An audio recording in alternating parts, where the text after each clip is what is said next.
માનવ સેવા એ જ પ્રભુ સેવા, માવતરની સેવા એ જ પ્રભુ સેવા. જીવતા લગી માવતરને આપે નહીં ખાટી સાસ, પછી મુવા કેડે નાખે વાંસ, મુવા પછી શું માનવડા. આ જગતમાં જે કોઈ માવતરની સેવા ન કરે એ પાછો પોતાના સંતાનો પાસે સેવા કરવાની આશા રાખે.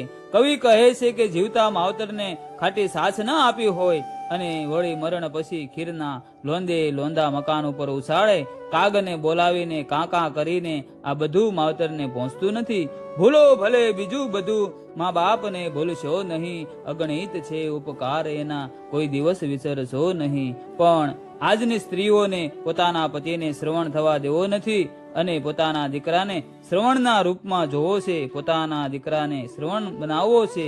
આ વાત ભગવાનને ન ગમે. વાવો એવું લણશો એ વાતને ભૂલશો નહીં. તમારે તમારા સંતાનો પાસેથી સેવાની અપેક્ષા રાખવી હોય તો તમારે તમારા મા બાપની સેવા કરવી પડે. તો તમારા બાળકમાં સેવા કરવાની પ્રેરણા આવે, તો બાળકમાં સેવા કરવાના સંસ્કારોનું સિંચન થાય. એક પ્રસંગ કહું. એક પતિ પત્ની અને 1 વર્ષનો નાનકડો એવો દીકરો. પત્નીને રોગ લાગુ પડ્યો. દવા કરવા છતાંય રોગ મટે નહીં. ધીમે ધીમે શરીર સુકાવા લાગ્યું. પલંગમાં શરીર દેખાય નહીં એવો દેહ થઈ ગયો. એક દિવસ એમનો ધણી પૂછે છે, દવા કરવા છતાંય તારો રોગ જાતો નથી, તારી કાંઈ ઈચ્છા ખરી છેલ્લી હવે? ડોક્ટરોએ ના પાડી દીધી છે કે આ બીમારીમાંથી બચી શકે તેવું નથી.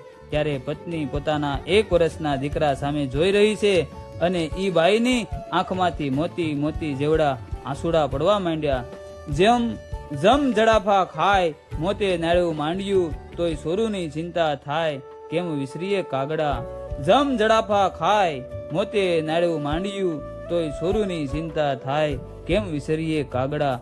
અને બાઈ કહે છે એના ધણીને કે હું મર્યા પછી તમે તો બીજું ઘર કરી લેશો, પણ આ મારા દીકરાને એની માં નહીં મળે અને નવી બાઈ એમ હાંસવશે નહીં, એટલે મારે એની ચિંતા છે, એટલે મારો જીવ જાતો નથી.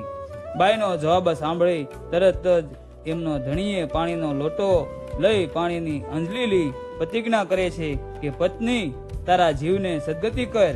હું આખું જીવન આનો બાપ નહીં પણ માં બનીને વિતાવીશ અને આ દીકરાને મોટો કરીશ, પણ બીજું ઘર નહીં કરું. એમ કરીને જ્યાં પાણીની અંજલીનો ધોબો નાખ્યો ત્યાં તો બાઈની આંખ મિસાઈ ગઈ, આંખો ઢળી ગઈ.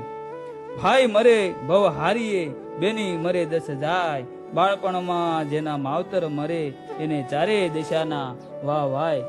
એમ કરતા કરતા પતિએ પોતાના બાળકને કાળી મજૂરી કરીને લાડ કોડે દીકરાનો ઉછેર કર્યો. બાપ નહીં પણ માં બનીને દીકરાને મોટો કરે છે. દીકરાના 19-20 વર્ષ થયા. દીકરાની જુવાન કર્યો પછી પરણાયો, ઘરે વહુ આવી.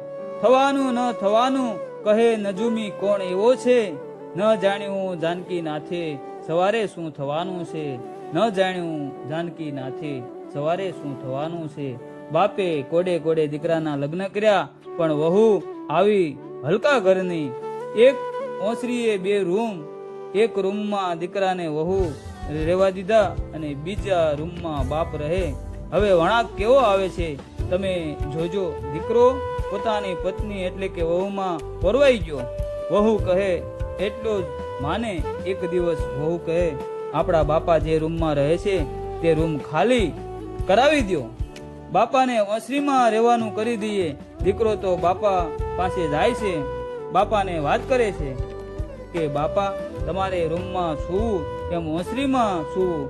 બાપા કહે વાંધો નહીં ભાઈ, તું કે એમ. બાપાને ઓસરીમાં રાખ્યા. હવે થોડો સમય ગયા પછી બાપાની તબિયત ખરાબ થવા લાગી. ઉધરસ થઈ અને બાપા બળખા કાઢવા લાગ્યા. વહુને આ ગમ્યું નહીં.